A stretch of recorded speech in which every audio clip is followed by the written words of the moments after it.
बिस्मिल्लाहिर्रहमानिर्रहीम, अस्सलाम वालेकुम। आज 15 दिसंबर है और जिस वक्त मैं ये वीडियो रिकॉर्ड कर रहा हूँ उस वक्त तक शरअ दस्तूर पर होने वाली बड़ी अहम बैठक, बड़ी अहम मुलाकात जो कि 2 घंटे से ज़ायद चलती रही, वो अख्ताम पजीर हो चुकी है और सुप्रीम कोर्ट ऑफ पाकिस्तान का कमरा अदालत नंबर 1 खुल चुका है। और बड़ी समात अब से कुछ देर के बाद थोड़ा सा बैकग्राउंड बता दूं, 15 दिसंबर ये आखिरी तारीख थी, ये डेडलाइन थी इंतखाबी शेड्यूल जारी करने की, क्योंकि इलेक्शन एक्ट के तहत, पाकिस्तान के आइन के तहत 54 रोज़ का 54 डेज़ का इंतखाबी शेड्यूल जारी करना ज़रूरी होता है। और 8 फरवरी से अगर आप पीछे आए तो ये एग्जैक्ट 15 दिसंबर की तारीख बनती थी, लेकिन कुछ ऐसी आइनी और कानूनी रुकावटें आई या रुकावटें डाल दी गई जिनकी वजह से इलेक्शन कमीशन ऑफ पाकिस्तान ये इंतखाबी शेड्यूल अब तक जारी नहीं कर सका। पहली बड़ी रुकावट तो यह आई कि इलेक्शन कमीशन ऑफ पाकिस्तान ने फैसला किया कि जो रिटर्निंग अफसरान होंगे, जो डिस्ट्रिक्ट रिटर्निंग अफसरान होंगे, वो बजाय अदलिया से लेने के, जुडिशल अफसरान को लेने के, वो ब्यूरोक्रेसी से लिए जाएंगे। ब्यूरोक्रेसी से फहरिस्तें मुरतब की गई और उनकी ट्रेनिंग शुरू कर दी गई और नोटिफिकेशन जारी कर दिया गया, जिसको तहरीक इंसाफ ने लाहौर हाई कोर्ट में चैलेंज किया। लाहौर हाई कोर्ट के एक रुकनी बेंच ने इस नोटिफिकेशन को मुअत्तल करते हुए 5 रुकनी लार्जर बेंच के सामने मामला लगाने के लिए chief justice Lahore high court को ये रेफर कर दिया। दूसरी बड़ी अहम तरीन डेवलपमेंट आज के दिन हुई कि लाहौर हाई कोर्ट ने जो हल्का बंदियां इलेक्शन कमीशन ऑफ पाकिस्तान ने की थी इंतखाबात करवाने के लिए, उन हल्का बंदियों को, कुछ हल्कों को, मखसूस हल्कों को चैलेंज किया गया था, जिसमें से हल्का नंबर 33 और 34 उनकी डीलिमिटेशंस के प्रोसेस को सस्पेंड कर दिया गया, मुअत्तल कर दिया गया। इसी तरह कुछ हल्कों के बारे में आज लाहौर हाई कोर्ट ने भी इसी तरह का फैसला जारी किया। अब इन आईनी और कानूनी रुकावटों के आने के बाद होना तो ये चाहिए था कि इलेक्शन कमीशन ऑफ पाकिस्तान खुद सुप्रीम कोर्ट ऑफ पाकिस्तान से रुजू करता, क्योंकि 8 फरवरी की तारीख सुप्रीम कोर्ट ऑफ पाकिस्तान के हुक्म से दी गई थी और सुप्रीम कोर्ट ने यह कहा था कि पत्थर पर लकीर होगी, लेकिन लगता यह है कि पत्थर की लकीर कह लें या पानी की लकीर कह लें, इसमें बड़ी दरार आ चुकी है। सुप्रीम कोर्ट ऑफ पाकिस्तान से खुद रुजू करने की बजाय इलेक्शन कमीशन ऑफ पाकिस्तान सत्तू पीकर, भंग पीकर सोया रहा। वैसे भी इस्लामाबाद के अंदर भंग बड़ी कसरत से पाई जाती है, अगर आप ना भी पिए तो खुली फिजा में अच्छे माहौल के अंदर आप वैसी आंखें मूंद के लेट जाए तो आपको बड़ी मज़े की नींद आती है। बहरहाल चीफ जस्टिस ऑफ पाकिस्तान ने आज चीफ इलेक्शन कमिश्नर को सुप्रीम कोर्ट ऑफ पाकिस्तान में तलब किया और इनकी चीफ जस्टिस ऑफ पाकिस्तान के चैम्बर में 2 घंटे से जायद की मुलाकात चलती रही। उस दौरान attorney general of Pakistan supreme court में आए और उन्होंने जो अटारनी जनरल ऑफ पाकिस्तान का जो एक ऑफिशियल ड्रेस होता है, जो आमतौर पर वकला पहनते हैं, काला कोट और टाई, वो नहीं पहनी हुई थी। कैजुअल ड्रेसिंग के अंदर वो सुप्रीम कोर्ट ऑफ पाकिस्तान आए और मीटिंग के दौरान ही वो अचानक बड़ी तेज़ी से सुप्रीम कोर्ट से रवाना हुए, बड़ी जल्दी में थे। और उसके बाद जब वो दोबारा सुप्रीम कोर्ट ऑफ पाकिस्तान 2-2.5 घंटे के बाद तशरीफ़ लाए तो उन्होंने प्रॉपर यूनिफॉर्म पहना हुआ था और प्रॉपर उन्होंने टाई शाई लगाई हुई थी और वो इसी तेज़ी के साथ सुप्रीम कोर्ट ऑफ पाकिस्तान के कमरा अदालत नंबर 1 यानी कि चीफ जस्टिस के चैम्बर में चले गए। उसके बाद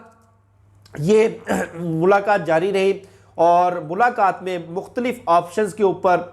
मुख्तलिफ कहने के कानूनी और आइनी जो दस्तयाब ऑप्शंस थे उन पर गौर किया गया और उसके बाद फैसला ये किया गया कि इलेक्शन कमीशन ऑफ पाकिस्तान आज ही के दिन सुप्रीम कोर्ट ऑफ पाकिस्तान के अंदर एक आइनी रिट दायर करेगा, आइनी पिटीशन दायर करेगा, जिसको आज ही के दिन डायरी नंबर लगाकर जो जजेस कमेटी है, 3 रुकनी कमेटी जो बेंचेस की तश्कील के लिए बनाई गई थी, उसके सामने यह रेफ़र किया जाएगा। उस कमेटी का इजलास बुलाया जाएगा और दस्तयाब जजेस के ऊपर मुश्तमिल बेंच बनाकर जिसकी सरबराही चीफ जस्टिस ऑफ पाकिस्तान करेंगे, आज ही के दिन ये मामला टेकअप करके आज ही के दिन समाअत के लिए लगाया जाएगा। अब चीफ जस्टिस ऑफ पाकिस्तान ने कल के दिन बैरून मुल्क रवाना हो जाना है। इसी तरह जो सुप्रीम कोर्ट के दीगर जज साहिबान हैं, क्योंकि सुप्रीम कोर्ट ऑफ पाकिस्तान में सर्दियों की छुट्टियां हो चुकी हैं तो वो भी दस्तयाब नहीं होंगे। उसके साथ साथ जो लाहौर हाईकोर्ट ने जो इलेक्शन कमीशन ऑफ पाकिस्तान के नोटिफिकेशन को सस्पेंड करने का फैसला दिया था, उस फैसले के खिलाफ एक अपील दायर की जाएगी। उस अपील में मुस्लिम लीग नून ने भी फरीक बनने का फैसला कर लिया है, इसी तरह इस्तेकाम पार्टी ने भी फरीक बनने का फैसला कर लिया है। लेकिन सवाल यह है कि क्या supreme court of Pakistan Islamabad high court, Peshawar high court और लाहौर हाई कोर्ट के फैसलों का इंतज़ार करेगी या खुद से इस मामले को टेकअप करेगी, क्योंकि जो जजेस इस वक्त मौजूद हैं या मुमकिन तौर पर जिन जजेस पर मुश्तमिल बेंच तश्कील दिया जा सकता है,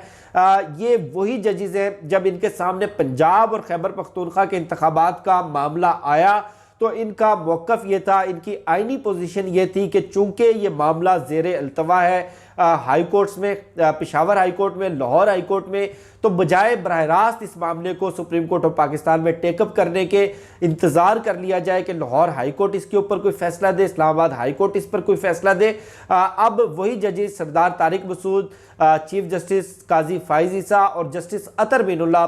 जिनके बारे में ये ख्याल किया जा रहा है कि वो 3 रुकनी बेंच जो तश्कील दिया जाएगा, उस 3 रुकनी बेंच का ये 3 जजेस हिस्सा होंगे, उनके सामने ये मामला लगाया जाएगा। अगर आज के दिन कोई सुप्रीम कोर्ट ऑफ पाकिस्तान कोई कंक्रीट फैसला नहीं करती, कोई ठोस फैसला नहीं करती, कोई वाज़ेह हदायत नहीं देती, या Peshawar high court, Lahore high court और इस्लामाबाद हाई कोर्ट के फैसलों को सस्पेंड नहीं करती और इलेक्शन कमीशन ऑफ पाकिस्तान को कोई ऑर्डर जारी नहीं करती कि आप आज ही के दिन इंतखाबी शेड्यूल जारी करें, तो ये मामला जितना ज़्यादा ताख़ीर का शिकार होगा